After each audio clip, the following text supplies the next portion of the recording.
শিবধাম এর আগে আসা হয়েছে আপনাদের? অ্যাপয়েন্টমেন্ট নিয়ে এসেছিলেন? আসন করে বসে যান, আসন করে বসে যান, পাশাপাশি বসুন, মাঝখানে বসুন। খুব ভালো আছে বাবা, অনেক জায়গায় দেখেছিলাম, 12টা 13টা তান্ত্রিক দেখেছিলাম, ভালো হয়নি। 12টা 13টা তান্ত্রিক দেখিয়েছিলেন? কাকে দেখিয়েছিলেন? বিশ্বাস ছেড়ে দিয়েছিলাম যে আমার ছেলে ভালো হবে না। ছেলের কি হয়েছিল? আমাকে ডাক্তার বন্ধু দেখেছিলাম, এমআরআই, এজি, সিটি স্ক্যান। ছেলের কি হয়েছিল? আমরা কিছুই বুঝতে পারি না, কিন্তু বাবার কৃপাতে এখানে অসীম দয়াতে ডাকাতে এখানে আসার আগেও আমরা অ্যাপয়েন্টমেন্ট করেছিলাম, বুঝলেন তো? কবজ দেওয়ার পর থেকে বাবা কিছু নাই। জয় বাবা। আগে কি অ্যাক্টিভিটি হতো ছেলের?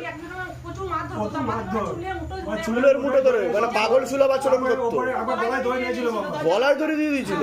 তারপরে ওপরে ছাদ থেকে জাম মারছিল। আপনি তান্ত্রিক দেখিয়ে নিয়েছেন 12-13টা?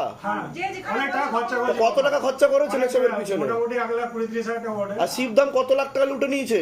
কিছুই লাগে না, যা দিয়েছে প্রস্তাবে যেগুলো আমরা নিয়েছি আমাদের ইচ্ছা কিন্তু জয় বন্ধু গে বন্ধু সবই করা। শিব শম্ভুর আশীর্বাদে আপনার ছেলে এখন ঠিক আছে। তা সকলের উদ্দেশ্যে কি বলতে চাইবেন? সকলের উদ্দেশ্যে বলবো বাবা, শিবধাম শুধু ভূতমুক্ত কেন্দ্র নয়, এখানে সবই ঠিক ঠিক ঠিক ঠিক। বাবা মনের কথা তৎকাল শুনে নেয়, ইচ্ছা পূরণ করে। আর বাবা হচ্ছে অন্তর্যামী, তিনি তো সবই দেখতে পাচ্ছেন। তিনি হচ্ছে শিব শম্ভু, ঠিক আছে? মানুষের মনস্কামনা, কোথা থেকে আসছেন? কোথা থেকে? মানুষের মনস্কামনা নিয়ে এলে এখানে সবই কাজ সম্পূর্ণ সার্থক করা যায়। এবার মহারাজ গুরু প্রাণানন্দের মাধ্যমে বাবা শিব শম্ভু, যদি দর্শকের বলবো যদি কৃপালিতে আসেন তাহলে এখানে আসুন। ঠিক ঠিক। জয় শিব শম্ভু। কতদিন আগে এসেছেন আপনি? আমরা এসেছি 23শে ডিসেম্বর। 23শে ডিসেম্বর, মানে খুব তাড়াতাড়ি আপনারা ফল লাভ করছেন আর বুঝতেও পারছেন কৃপা হচ্ছে যে। আমার স্ত্রীও, মানে আমার স্ত্রীর শরীর খারাপ, অপারেশন করার কথা, যেদিন এই তাবিজটা নিয়েছি সেদিন মানে ভর্তি করে, মানে সেলাই ভর্তি করার পরে আমরা জামা প্যান্ট পর্যন্ত ছাড়িয়ে দিয়েছিল। কি অপারেশন হওয়ার কথা? কি হয়েছিল বলেছে ডাক্তার? বলছে ইনফেকশন হয়েছে, অপারেশন করতে হবে।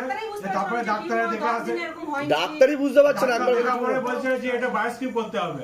আমি বললাম যে বায়োস্কিপ করবো না গো, আমি শিব শম্ভুকে বলবো। ওকে বললাম যে বাবাকে ডাকো, বুঝলেন? তারপরে সব করে মোটামুটি আমরা 80% ঠিক হয়ে গেছে। বাহ বাহ, আরেকবার বলুন জয় শিবধাম। অনেক আশীর্বাদ ধামের তরফ থেকে। সুস্থ থাকুন, ভালো থাকুন, আপনাদের মনের সকল ইচ্ছা পূর্ণ।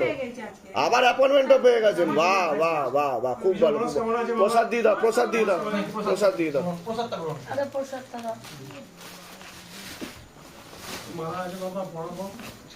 অনেক আশীর্বাদ, খুব ভালো থাকুন।